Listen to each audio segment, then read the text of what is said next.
The morning came with heavy smoke drifting over the land. The enemy had burned another village during the night, and fear spread fast.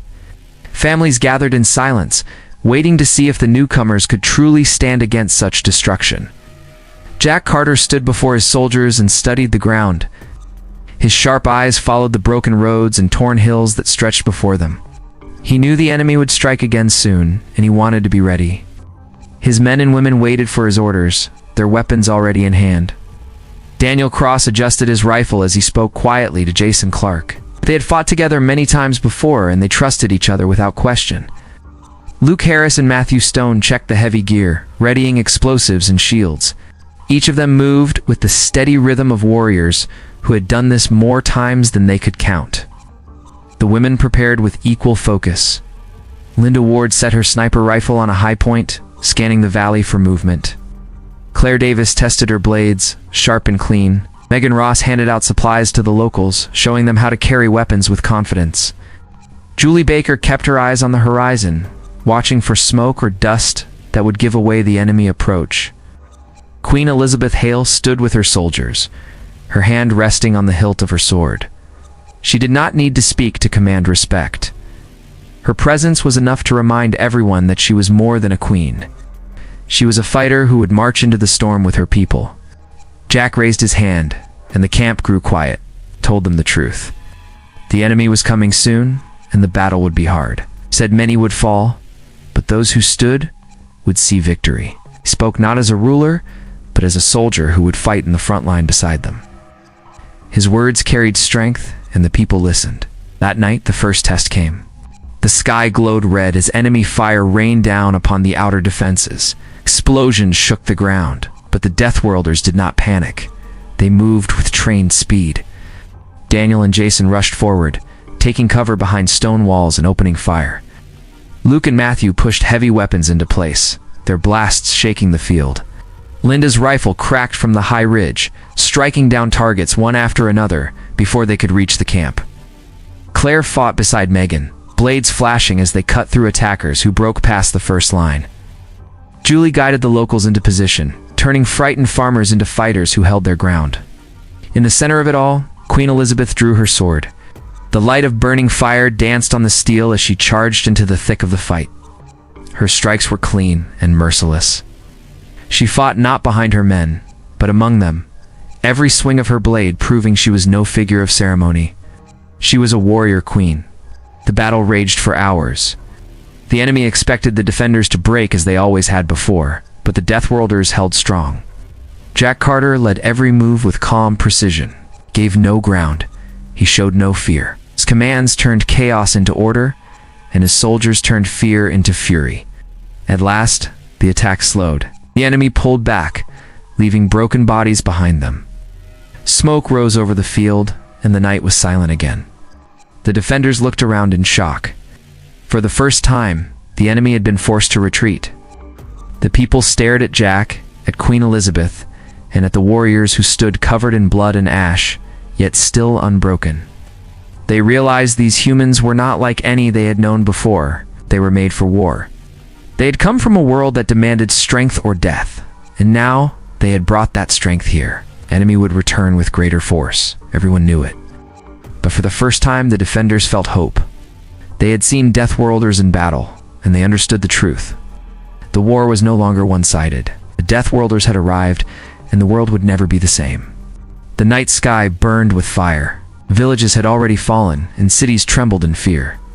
The people cried out for help, sending their desperate call into the stars. They waited for an answer, but none came.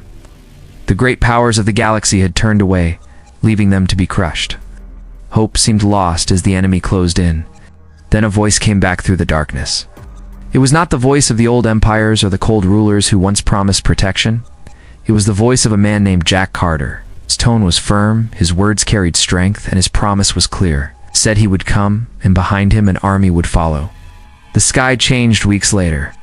Unknown ships tore through the void and slowed above the wounded world. They did not shine with golden light or polished jewels. Their steel was scarred. Their armor bore marks of battles fought before. Yet their power could not be hidden. From the first ship stepped men and women who carried themselves with calm strength. They moved as if war was not strange to them, but a part of life. They had the hard eyes of those who had fought to live in a place where the ground itself tried to kill them. These were the Deathworlders, and they had come at last. At their head walked Jack Carter. His face was cut with lines from years of command, and his stride showed no fear. Beside him marched Daniel Cross and Jason Clark, both soldiers known for their ruthless skill.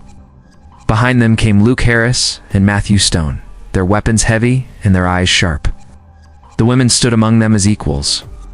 Linda Ward carried her rifle with steady hands. Claire Davis and Megan Ross walked close, their steps in rhythm with the men. Julie Baker's gaze swept across the fields, as if she could already see where the enemy would come from. They did not wait for orders. They were ready. Last came their queen. Elizabeth Hale did not wear robes or crowns. She wore black armor that shone under the light of the burning sky. Sword hung at her side, and her presence was enough to silence all around her. She was not a figure who ruled from a throne. She was a leader who would walk into battle and strike with her own hand. The people gathered to meet them. Their eyes were filled with doubt at first. They had prayed for saviors with golden banners and endless fleets. Instead, they saw men and women scarred by hardship, dressed in worn steel, and carrying weapons that looked brutal rather than noble. But when Jack spoke, the doubt began to fade. He told them they were not alone anymore, said Earth had heard their call, and Earth would answer. His voice carried across the square, reaching every ear. He did not promise easy victory. He did not hide the truth. He promised blood and fire, but he promised survival if they were willing to stand beside him. Queen Elizabeth raised her sword before the people and declared that their fight was now her fight. She swore that no force in the galaxy could break her soldiers, and no enemy would stand once Earth's wrath was unleashed. Her words were not gentle, but they lit a fire in the hearts of those who listened. The sound of marching feet echoed as the humans spread through the camp. Soldiers took positions, checked weapons, and built defenses. They worked with speed that came from long years of war. The people watched in silence as the Deathworlders turned ruins into strongholds in a single night. For the first time in many months, the defenders felt something they had forgotten. They felt the weight of fear begin to lift. They saw the fire in the eyes of the newcomers and realized that hope had returned. Carried on the shoulders of warriors who had lived all their lives in struggle. The enemy did not know yet who had arrived. They believed the world was still weak, still broken. But soon they would face men and women who had been forged in fire, who had fought against nature itself to survive. Soon they would face Jack Carter, Queen Elizabeth Hale, and the Deathworlders of Earth. The camp did not rest after the first battle. Jack Carter ordered his men to rebuild the defenses and push the lines farther out. Every soldier worked with speed and discipline. Walls rose from broken stone, trenches were dug deep, and heavy weapons were placed where the enemy had struck hardest. Daniel Cross and Jason Clark led squads to patrol the outer fields. They studied the ground, marked weak points, and set traps in the hills. Luke Harris and Matthew Stone carried crates of ammunition and reinforced the barricades. Their hands were cut and burned, but they worked without pause. The women fought with the same drive. Linda Ward stayed in the high ground, always watching through her scope. Claire Davis trained young men in blade combat, drilling them until their strikes grew sharp. Megan Ross showed the farmers how to hold their rifles steady. Julie Baker moved between the groups, keeping order and pushing fear away with her hard voice. In the center of the camp stood Queen Elizabeth Hale. She spoke little, but her presence gave strength to the people. She walked the lines, placing a hand on a shoulder here and a few words there. She did not speak of glory or victory. She told them simply to stand, to fight, and to never bow. The attack came sooner than expected. Scouts rushed back with warnings of movement in the valley. Dust clouds rose under the morning sun, and the sound of marching feet rolled across the land like thunder. Jack Carter called his commanders together, did not speak long, pointed to the map, gave orders, and then moved to the front line himself. The ground shook as the enemy charged. Explosions lit the air, and the sky was filled with smoke. Bullets and blasts ripped through the valley. Daniel and Jason opened fire from cover, cutting down the first wave. Luke and Matthew launched their heavy rounds, tearing holes in the ranks of the attackers. Linda's rifle cracked again and again, each shot precise. Claire leaped from the barricade, blades flashing as she struck down any who came too close. Megan fired from the wall, her calm aim bringing down enemies one by one. Julie shouted commands, guiding the villagers to reload, fire, and hold their ground. Then the enemy pushed forward with their war machines. Heavy steel engines rolled across the field, spitting fire. The defenders had never seen such weapons before, but the Deathworlders did not falter. Jack ordered his men forward. Matthew carried explosives on his back, and Luke covered him with heavy fire. Together they rushed through the smoke and planted charges under the machines. The blasts tore through metal, sending fire into the sky. Queen Elizabeth charged as the machines burned. Her sword cut through armor, her strikes fast and merciless. She fought at the front, her armor blackened by fire, her voice carrying over the chaos.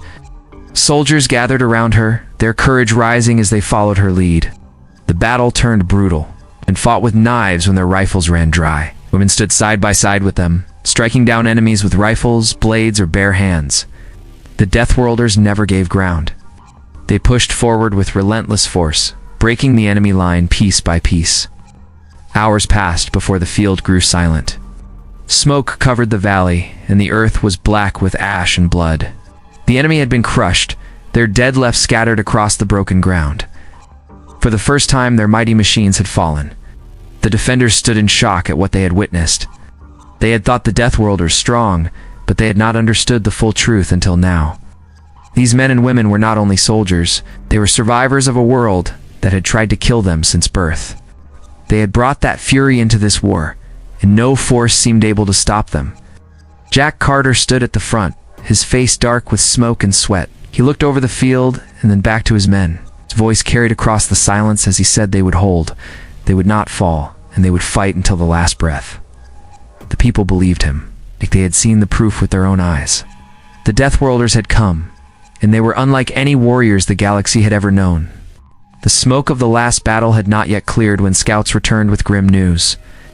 The enemy had gathered a larger force, greater than anything seen before. They were preparing to crush the defenders with a storm of fire and steel. Jack Carter stood at the map table, his hands pressed against the rough wood. His officers waited in silence. Daniel Cross leaned forward, pointing to the valley where the enemy was forming. Jason Clark said they would come with full force, no tricks, only raw numbers. Luke Harris and Matthew Stone studied the supply crates and spoke of what little ammunition remained. The women listened closely. Linda Ward told them she would take the high cliffs and hold the ridges. Claire Davis said she would fight at the walls and lead the blade fighters. Megan Ross suggested spreading the villagers across the lines to make the army look larger. Julie Baker nodded and promised she would keep the group steady no matter how hard the push came. Queen Elizabeth Hale stood in the circle. Her sword rested against the table, and her eyes never wavered. She said only one thing: they would not retreat. If the enemy wanted the field, they would have to take it over the bodies of every soldier present. None questioned her. Work began at once. Trenches were dug deeper, spikes set into the ground, and hidden charges placed along the approach. Villagers carried stones and wood to strengthen the barricades. Soldiers checked weapons again and again, knowing that every shot would matter. The camp grew silent as the sun fell. At dawn, the enemy came. The ground shook under their march, and the sky darkened with the smoke of their machines. Their banners rose like a tide, stretching across the horizon. The defenders braced for impact. The first strike hit like thunder. Explosions tore through the outer lines, shaking the walls. Fire lit the air. Men and women were thrown back, but they rose again and fired into the storm. Daniel and Jason commanded squads from the left flank, rifles burning hot as they cut down wave after wave. Luke and Matthew unleashed heavy blasts, tearing gaps in the enemy ranks. Linda fired from the cliffs, her shots clean and merciless. Each strike dropped a commander or gunner, slowing the assault. Claire met the attackers at the barricade, blades flashing as she cut down any who climbed over. Megan fought beside the villagers, guiding their fire until they grew steady and unflinching. Julie ran along the lines, her voice sharp, forcing the frightened to stand and shoot. Then the war machines rolled forward, larger and deadlier than before. Metal beasts roared as they crushed through the traps. Their cannons spat fire into the walls. The defenders wavered for a moment, but Queen Elizabeth stepped onto the front line. She raised her sword high, and her voice cut through the smoke. She ordered a charge. Jack led the assault. He and his men rushed into the storm, weaving between blasts. Matthew carried explosives again, shielded by Luke's covering fire. Together they pushed beneath the machines and set off the charges. The ground erupted as fire ripped through steel, toppling the engines one by one. The battle raged on. Blood soaked the earth, and bodies fell in heaps. Yet the Deathworlders refused to give ground. Every man and woman fought with the strength of 10, their will harder than the steel of the enemy. Hours passed, but still they stood. At last the enemy began to falter. Their lines broke, and their machines burned. The defenders pressed forward, driving them back step by step. Queen Elizabeth cut through their last guard, her sword dripping with fire and ash. Jack fired the final shot that sent the remaining attackers fleeing into the distance. Silence returned to the valley. The defenders stood over the field, their bodies broken and bleeding, but their spirit unshaken. They had faced the full force of the enemy and survived. The people looked to Jack and to their queen and saw more than leaders. They saw hope given flesh. The war was not yet over. Greater battles still waited. But the world had changed forever. The Deathworlders had proved that even the strongest enemy could be broken. The field was quiet after the last victory, but Jack Carter knew it was not the end. The enemy had pulled back only to gather again. Scouts reported that the strongest force yet was coming, greater than any they had faced before. This would be the final test. If they broke now, everything would be lost. Jack called his commanders together in the center of the camp. Daniel Cross stood with his rifle across his chest, his face marked with dust and blood. Jason Clark leaned on his weapon, silent but ready. Luke Harris and Matthew Stone spoke of the last supplies they had, counting each explosive and bullet as if it were gold. The women listened with the same hard focus. Linda Ward said she would take her post high above once more, and she would not miss. Claire Davis gripped her blades and promised to hold the wall no matter the cost. Megan Ross spoke of rallying the villagers again, turning them into soldiers for this last fight. Julie Baker told them she would keep the lines from breaking, no matter how much fear came. At the end of the table stood Queen Elizabeth Hale. She placed her sword down with a heavy sound and looked each of them in the eye. She said there would be no retreat, no surrender, no hiding. They would fight to the last. Her voice carried the weight of iron, and all of them answered with silence and a nod. The day of the final battle came with thunder in the distance. The enemy swept across the land like a storm, their banners filling the horizon. Their engines roaring louder than before. The ground shook under their march. The defenders stood ready behind their walls, weapons in hand, faces set like stone. Jack Carter walked the line. He looked into the eyes of every soldier, every farmer, every young man and woman holding a weapon for the first time. He told them one truth. If they held together, they could not be broken. His voice was steady, and the fire in his eyes gave them strength. The first strike came with blinding force. The walls shuddered, fire split the sky, and the ground split apart under the weight of the assault. Yet the Deathworlders did not move back. Daniel and Jason fired in unison, their rifles striking true. Luke and Matthew unleashed the last of their heavy rounds, tearing holes in the enemy's advance. Linda's shots cracked from the cliffs, dropping commanders before they could give orders. Ow. Claire leaped into the fray, her blades flashing as she cut through line after line. Megan shouted for the villagers to fire, and their volleys rang out across the field. Julie pushed them to stand firm when fear threatened to take hold. Queen Elizabeth raised her sword high and charged into the fire. Her soldiers followed her, striking down the enemy with savage force. Jack was at her side, his rifle blazing until the barrel burned hot. They pushed forward together, step by step, never slowing, never faltering. The enemy sent their greatest machines, towering engines of war, stronger than all before. But the Deathworlders met them head-on. Matthew carried the last of the charges, running through fire as Luke covered him. The blast ripped through the largest machine, sending it crashing into the earth. Thus, others followed one by one until the valley burned with falling steel. The battle turned into chaos. Smoke covered the field, and the air was thick with cries of rage and pain, yet the defenders never broke. Every man and woman fought as if the world itself depended on their strike, and in truth it did. At last the enemy line shattered. Their soldiers fled, their machines lay in ruins, and their banners burned in the dirt. The defenders stood victorious.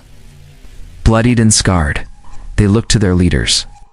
Jack Carter stood with his rifle in hand. Queen Elizabeth held her sword high, its edge black with ash. The people gathered around them, not kneeling, but standing tall. They knew this was not the end of struggle, but it was the beginning of freedom. The Deathworlders had come when no one else would. They had fought with fire, with iron, and with unbreakable will. From that day on, the story spread across the stars. Whispers of Jack Carter, Queen Elizabeth Hale, and the warriors of Earth carried far. The galaxy learned the truth. The Deathworlders had arrived, and nothing would ever be the same again.